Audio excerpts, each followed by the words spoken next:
여러분 2교시에서는 그 객체 지향하고 그 다음에 그 객체 지향적 개념하고 그 다음에 모듈에 대한 개념 두 가지를 좀 살펴보도록 하겠습니다. 그 객체 지향적 개념은 여러분들이 그 다양한 그 여러 가지 과목에서 많이 배웠을 것 같은데요.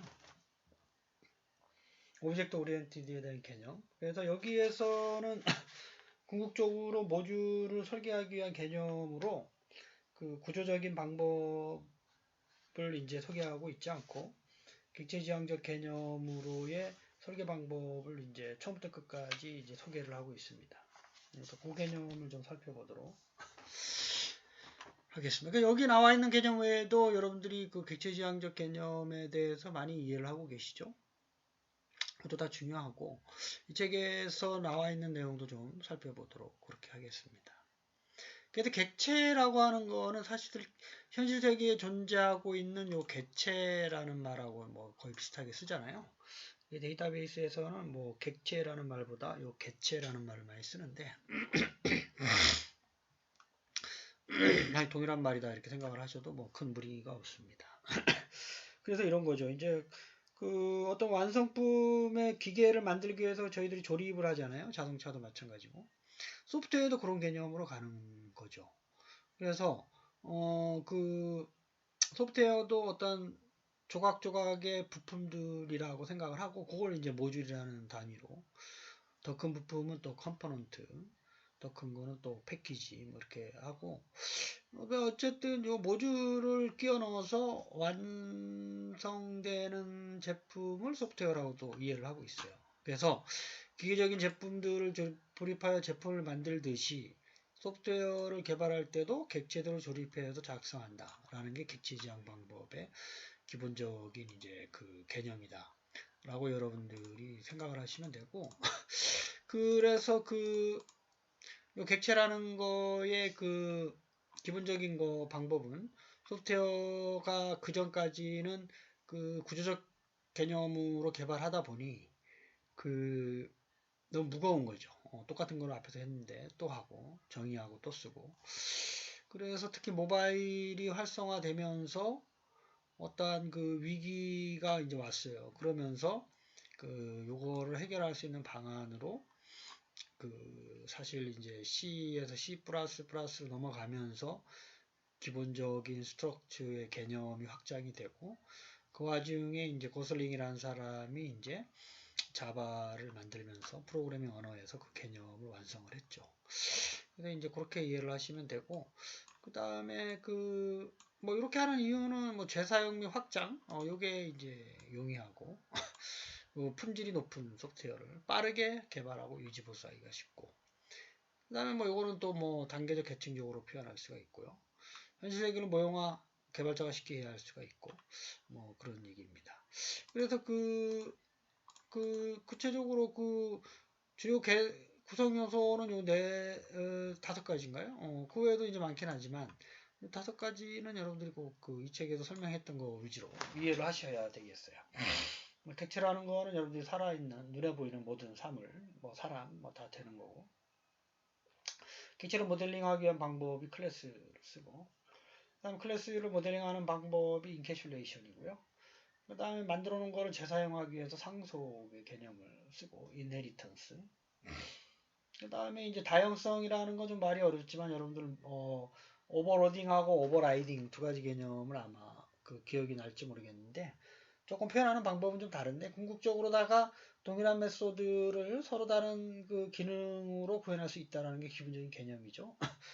그게 메소드의 이름은 똑같고 파라메타를 다르게 하는 뭐 오버로딩 방법이 있고 상속을 했을 때 그 구현되는 그 형태를 변하는 변수를 다르게 지정하면서 원하는 기능을 다르게 표현하는 그죠? 상속에서도 이제 다양성이 또 그게 이제 오버라이딩 개념입니다. 이제 다형성이죠. 폴리모피즘 영어 단어가 좀 어려운데요. 다형성 형태가 다양하게 구현이 가능하다. 라는 개념으로 여러분들 알고 계시면 됩니다. 그 객체라고 하는 거는 데이터와 데이터를 처리할 함수를 묶어놓은 하나의 소프트웨어 모듈이라고 생각을 하시면 되고, 이게 이제 묶어놨다라고 하는 게 인캡슐레이션이에요. 이 안에 이제 그 메소드와 그 저기가 있죠. 필드 멤버. 그래도 두 가지가 하나가 데이터 그 멤버고 필드고 메소드가 함수라는 거죠. 그렇죠? 그래서 객체가 가지고 있는 정보나 속성이나 W 변수를 저희들이 이제 데이터라고 그러고, 요 알고리즘 처리하는 거를 이제 함수, 메소드라는 말을 쓰죠. 자바에서는 메소드. 그 외에도 뭐 서비스, 오퍼레이션, 뭐 연산, 뭐 이런 얘기들을 많이 씁니다. 그래서 요 객체의 특성을 좀 보면, 객체의 특성, 그 6가지, 5가지죠. 독립적으로 식별가능한 이름을 가진다. 예를 들면 여기 자동차 예제를 많이 드는데요. 자동차의 번호판으로 구분하는 거죠. 그 다음에 그 객체는 시간에 따라서 상태가 변해요. 정지 상태, 그 운전 상태, 브레이크 상태, 좌회전 상태, 뭐 이렇게 하듯이. 그 다음에 객체들 간에는 메시지로 서로 이제 주고받잖아요. 그죠? 화재 발생했을 때 뭐 이런 차들이 협조하는 것처럼 상호 연관성. 이게 이제 메시지라는 얘기를 합니다. 메시지. 주고받는 게 메시지. 우리 메시지의 집합을 행위라고 하며 행위의 특징을 나타낸다. 자동차 객체는 가속 페달을 밟으면 가속하는 특징이 있죠. 가속하라는 메시지를 주면, 사람이 주면 가속한다 이런 얘기예요. 그 다음에 일정한 기억 장소를 가지고 있죠. 당연히 컴퓨터에서. 자동차가 뭐 주차할 때 어떤 그 공간을 차지하듯이 그렇게 되는 겁니다. 그래서 지금까지 그러니까 객체 지향이 나오기 전까지는 구조적 방법으로 프로그래밍을 많이 했습니다. 구조적이라는 게 순서 선택 반복의 3가지 개념하고, 각각의 함수들은 동일한 데이터를 접근해서 처리를 했었던 방법이죠. 이 방법의 단점이 뭐냐면 어떤 함수사가 나왔을 때 또 얘를 정의를 해야 되는 뭐 이런 불편한 점이 있었던 거죠. 근데 이제 이렇게 하게 되면 요 하나하나의 객체 안에 데이터와 함수를 묶어주게 되면 뭐 여기 있는 데이터를 서로 뭐 공유할 수도 있는 부분도 있지만, 이렇게 메시지를 통해서 정해진 기능을 독립적으로 처리할 수 있다라는 장점이 있습니다. 그래서 여기서의 근본적인 문제점이 이제 2가지가 발생을 하는데, 요 함수들 간의 관계, 그 다음에 여기 있는 것과 여기 있는 것과의 관계, 요 내부적인 거의 함수들과의 데이터들 사이의 관계, 이걸 이제 응집도라고 얘기하고, 요거를 결합도라고 얘기하죠. 그러니까 요 크기를 어느 정도 정할까. 그러니까 이게 뭐 크기를 이제 코드 수라고, 프로그래밍 라인 수라고 얘기한다면, 요거를 요 정도 크기로 할 거냐, 아니면 요 정도 크기로 할 거냐. 근데 요 방법에 좀 고민이 이제 하나 더 생기게 된 거죠. 그러면서 뭐 정답은 없지만, 뭐 결합도는 가능한 한 좀 적게 하고 응집도를 좀 크게 한다라는 정도가 소프트웨어 설계에서의 그 설계 방법론으로 인지를 하고 있는 겁니다. 그래서 그런 것들에 대한 개념을 좀 이해할 수 있도록. 그래서 그건 좀 이따가 설명을 할 거고요. 그 다음에 이제 클래스라는 게 실제적인 객체 모델링에서 그 속성과 행위를 정의를 하는 거예요. 그렇죠? 그래서 객체의 일반적인 타입을 클래스라고 그러고, 이렇게 해서 만들어진 걸 저희들이 인스턴스화한다 이렇게 얘기를 하는 거죠. 그렇죠? 그래서 클래스는 객체를 정의하는 방법이에요. 방법은 속성과 연산, 아까 얘기하면 데이터와 함수, 멤버와 메소드, 필드와 뭐 펑션, 모듈, 이게 하나의 모듈이 되는 거고. 그래서 이제 그렇게 뭐 다양한 그 용어를 쓰면서 정의를 하고 있기 때문에 그때 좀 이해를 좀 하시면 되겠습니다. 동일 클래스는 각각의 객체들은 공통된 속성과 행위를 가질 수가 있어요. 그러니까 하나의 클래스를 만들어 놓고 그걸 인스턴스를 만들게 되면 A라는 인스턴스와 B라는 인스턴스가 동일한 클래스에서 왔다 그러면 그들은 공통된 속성과 행위를 가지게 되죠. 왜냐하면 당연히 그 속성과 연산을 정의하고 틀에서 만들었기 때문에. 그 다음에 요 상속이라는 개념을 클래스가 상속을 받아서 그대로 정의 안 하고 쓸 수 있다라는 얘기죠. 그렇죠? 그래서 그 최상위 클래스는 상위 클래스를 갖지 않는 거고요. 그 자바에서는 오브젝트라는 클래스가 가장 최상위 클래스죠. 그놈은 이제 그 어디 누군가에서 상속을 받는 게 아니라 혼자 독립적으로 존재하는 그런 형태가 되겠습니다. 그 다음에 그 캡슐라라는 거. 슈퍼 클래스는 이제 서브 클래스의 이제 부모 클래스인데요.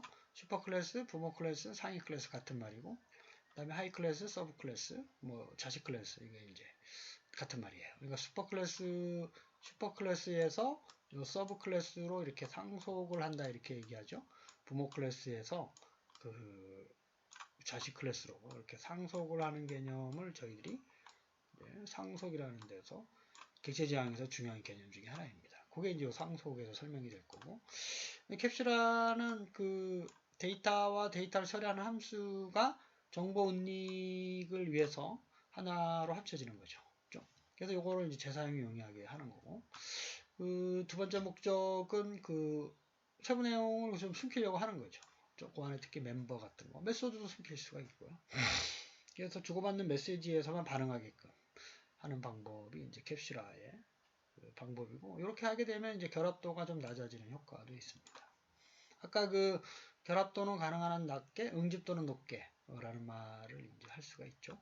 상속은 이미 정의된 상위 클래스에서 이렇게 만들어진 요 놈들을 새로 정의 안 하고 얘를 상속해서 쓸 수가 있다라는 얘기예요. 여기다 데이터와 함수를 또 추가적으로 넣을 수도 있고, 상속만 하면 얘 플러스 추가된 거 사용할 수가 있다는 거죠. 여기서는 함수사를 만드는데 요 기능 중에 함수사가 일부 있다고 하면 얘를 다시 쓰든지 얘를 불러서 다시 하든지 뭐 이런 복잡한 상황이 반드시 요 데이터도 다시 선언해야 되고, 그래서 이제 그런 것들로부터 좀 편하게 이제 할 수 있다는 거예요. 재사용성이. 다중상속도 가능하고요. 하나가 여러 개의 클래스에서 상속할 수 있다는. 그래서 이 방법의 기본적인 목적은 그 재사용성입니다. 재사용성. 그 재사용을 이제 높이기 위해서 아이디어를 낸 거고.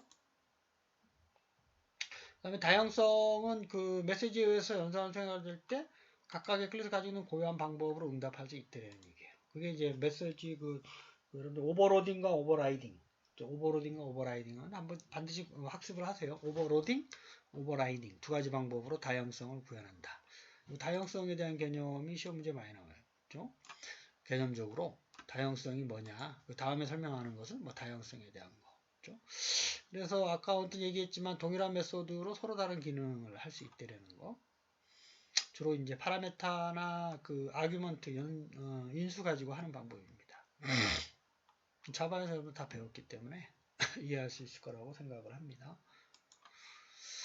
자, 우리 109페이지를 보면 객체지향 소프트웨어에서 상속의 개념은 상위 클래스의 속성과 메소드를 물려받는 거죠. 그거를 그대로 쓰는 겁니다. 플러스 본인이 또 선언해서 쓸 수가 있다는 거죠. 그 상속의 장점, 재사용성을 높이기 위한 방법입니다. 두 번째 문제는 캡슐화 상속 다양성이 그 객체지향 개념의 핵심적인 거고, 모듈화는 이게 그 객체지향에서도 모듈화 기법을 사실은 쓰긴 하지만 이 객체지향에서만 쓰는 게 아니라 구조적 프로그래밍에서도 사용되는 방법이어서 모듈화는 해당되지 않는 거죠. 그렇죠? 그 다음에 캡슐화에 대한 설명으로 옳지 않은 것은 캡슐화에 대한 설명으로 이게 캡슐화를 하게 되면 결합도가 낮아지는 거죠. 그렇죠? 응집도가 높아지고, 그래서 5번 답은 1번이 되겠습니다. 그렇죠? 캡슐하게 되면 재사용 용이하고 오류의 파급 효과가 적고 인터페이스가 단순해진다는 장점이 있습니다. 그래도 이 객체지향에 대한 개념은 여러분들이 반드시 좀 그 전에 학습을 하셨겠지만 다시 한번 좀 이해를 해주시기를 당부드리겠습니다. 두 번째는 모듈에 대한 개념인데요. 이게 사실은 서브루틴, 서브시스템, 소프트웨어 내의 프로그램, 펑션, 작업 단위 뭐 요거랑 많이 혼동해서 써요. 요 용어하고 거의 뭐 같은 용어로 이해를 하고 있는데, 그 그 모듈 이러는 거 있죠. 그래서 모듈화에 대한 개념을 얘기할 때 쓰는 겁니다. 그렇죠? 단독으로 컴파일이 가능하죠. 예를 들면 자바나 이런 데서 재사용이 가능한 거고 모듈은 그 모듈끼리는 서로 독립되죠. 그래서 가능한 한 그 여기 보면 결합도는 약하게, 응집도는 강하게, 모듈의 크기는 작게. 이게 서로 좀 대립되는 얘기이긴 하지만 그래서 그 하나의 기능을 완벽하게 수행할 수 있게끔. 그래서 요 결합도 작게 한다라는 얘기가 다른 모듈과의 과도한 상호작용을 배제한다 이런 얘기입니다. 그렇죠? 내부적으로 하나의 기능만을 좀 수행하게 한다라는 게 응집도를 크게 강하게 한다라는 얘기고. 그래서 이렇게 쓰는 이유는 모듈을 수행하더라도 모듈 간에는 영향을 미치지 않게, 그렇죠? 이게 어떤 모듈을 수행하면 또 연달아서 그거를 호출을 하는 놈이라든지 그거에 다른 걸 호출하는 모든 모듈들이 다 영향을 받게 되면 이게 고치는 일이 이게 엄청 어려워집니다. 그래서 거의 영향을 미치지 않게 설계하는 방법이 이제 좋은 방법이다. 그렇게 여러분들이 이해를 하시면 되겠습니다. 그래서 이제 요 모듈의 어떤 특성을 얘기하는 게 요 결합도와 좀 이따가 보면 응집도라는 게 있어요. 응집도. 두 가지 개념이 상당히 중요한 거기 때문에. 그리고 이제 요 내용 있죠. 요거. 결합도의 자료 결합, 스탬프, 제어, 외부, 공통, 내용.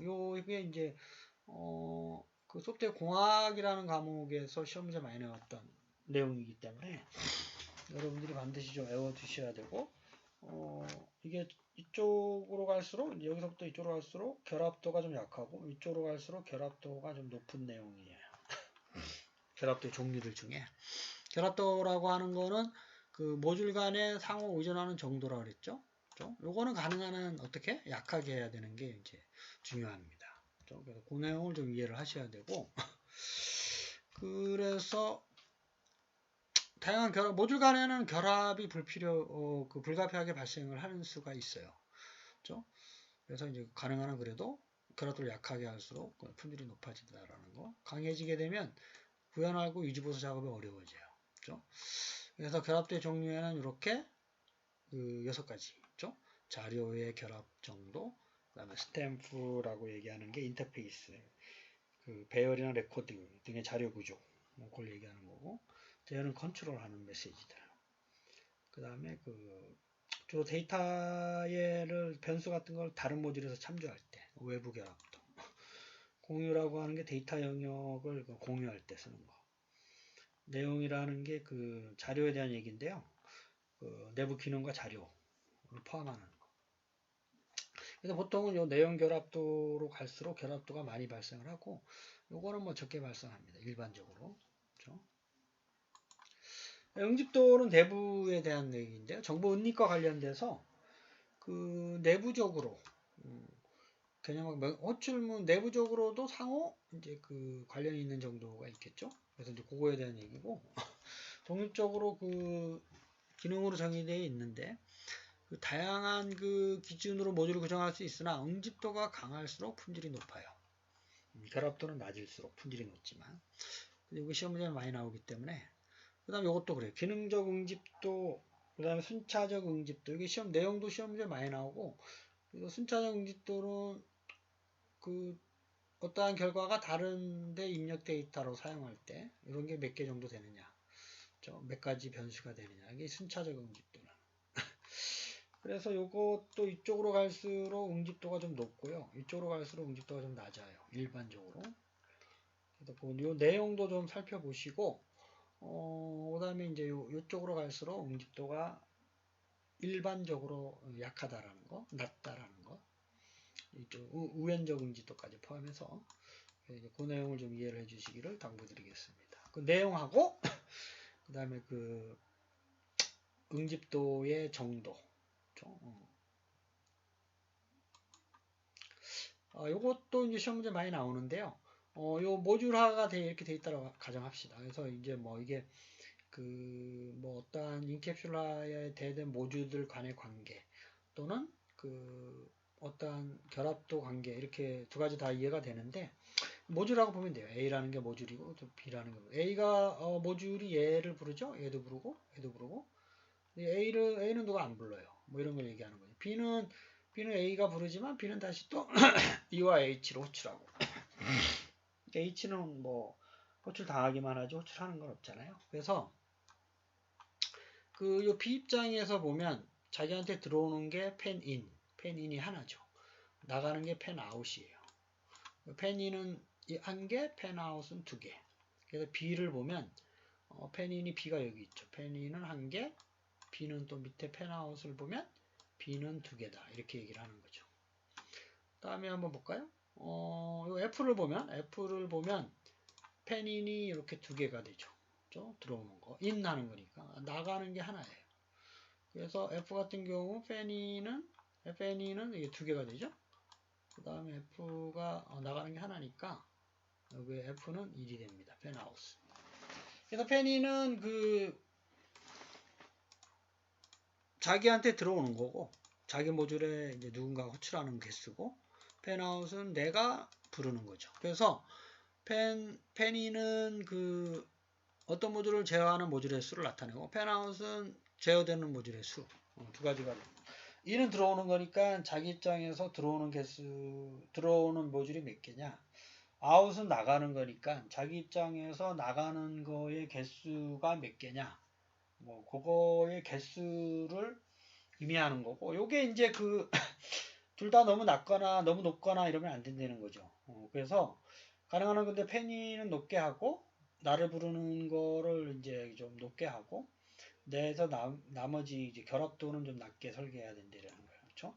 이걸 이제 높으면 높을수록 이렇게 뭐 예제인 경우 뭐 이렇게 하나의 그 모듈로 설계할 수 있다는 얘기니까 그렇게 이해를 하시면 되겠습니다. 근데 이제 그 펜아웃은 작게 그렇죠? 설계해야 좋다. 이런 개념을 여러분들이 이해를 해주시기를 바라겠습니다. 113페이지를 보면 결합도나 응집도가 높은 순서, 낮은 순서 이거 외우셔야 돼요. 그 이제 시험 문제도 많이 냈었기 때문에 4번 문제는 저희들이 이게 응집도에 대한 설명이죠. 코이션에 대한 설명이에요.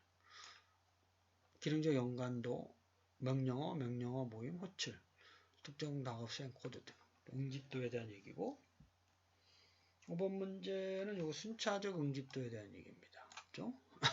나온 결과 가지고 다른 입력 자료를 쓸 수 있게끔 하는 정도. 그 다음에 이제 이런 문제가 많이 나오죠. 이게 기출됐었던 문제인데요. 그 소프트웨어 공학 과목이라는 거에 출제가 됐기 때문에 이거는 볼까요? F를 좀 보죠. F가 요거잖아요. F가 요거. 나한테 들어오는 거 1개, 2개, 3개. 펜인. 나가는 거 2개. 그래서 펜인은 3이고 펜아웃은 2가 되는 거죠. 그렇죠? 7번 답은 2번이 되는 거죠. 그렇게 해서 in이라는 말 뜻이 들어오는 거잖아요. 들어오는 거. 들어오는 개수를 이제 세면 되는 거고 그 out이라는 말이 내한테서 나가는 거니까 나가는 개수. 그렇죠? 그러니까 이거는 나를 부르는 모듈, 이거는 내가 부르는 모듈. 그렇죠? 이렇게 생각을 하시면 외우기 쉬울 것입니다. 이거는 이제 간혹 시험 문제 나오기 때문에 그렇죠? 그래서 이 개념을 좀 이해를 해 주시고 어쨌든 이제 2교시죠. 2교시에서는 객체 지향 개념은 저희들이 세 가지만 설명을 했지만 상당히 많은 그 실기 시험 문제도 그렇고 필기 시험에도 많이 나와요. 캡슐화 상속 다양성 외에도 여러 가지 객체 지향적 개념이 뭐 객체가 뭐냐, 클래스가 뭐냐, 뭐 멤버가 뭐냐, 메소드가 뭐냐, 뭐 데이터와 함수는 어떻게 설계가 되느냐, 객체의 특성은 어떻게, 추상화가 뭐냐, 뭐 이런 다양한 용어들에 대해서 다중상속은 또 뭐냐, 그렇죠? 그래서 그러한 내용들을 복합적으로 많이 또 인스턴스는 또 뭐냐, 슈퍼클래스, 뭐 서브클래스, 뭐 이런 내용들이 이제 있기 때문에 여러분들이 꼭 좀 요 객체 지향에 대한 개념은 여러분들 혹시 자바를 안 배웠으면 상당히 어려운 내용들이긴데 자바를 여러분 다 배웠을 거라고 저는 생각을 하는데 그래서 안 배워서 잘 모르겠다라고 하는 학생은 자바를 꼭 배우셔야 돼요. 그죠? 그 객체지향적 개념을 반드시 이해하셔야 되고, 프로그래밍 하면서 그런 개념을 느끼는 거가 이제 상당히 중요하죠. 그죠? 다양성이 뭐고, 이게 다양성을 구현하는 거로구나. 라는 거를 해본 사람은 기억을 오래 할 수가 있기 때문에, 그런 내용들을 생각을 하면서, 여러분들 혹시 자바의 프로그래밍을 다시 한번 좀 책을 꺼내서, 1학년 때인가요? 뭐 2학년 때도 아마 배웠을 것 같은데, 그 내용을 다시 한번 좀 복습을 해주시기를 당부드리겠습니다. 여러분 2교시 수업을 마치겠습니다. 감사합니다.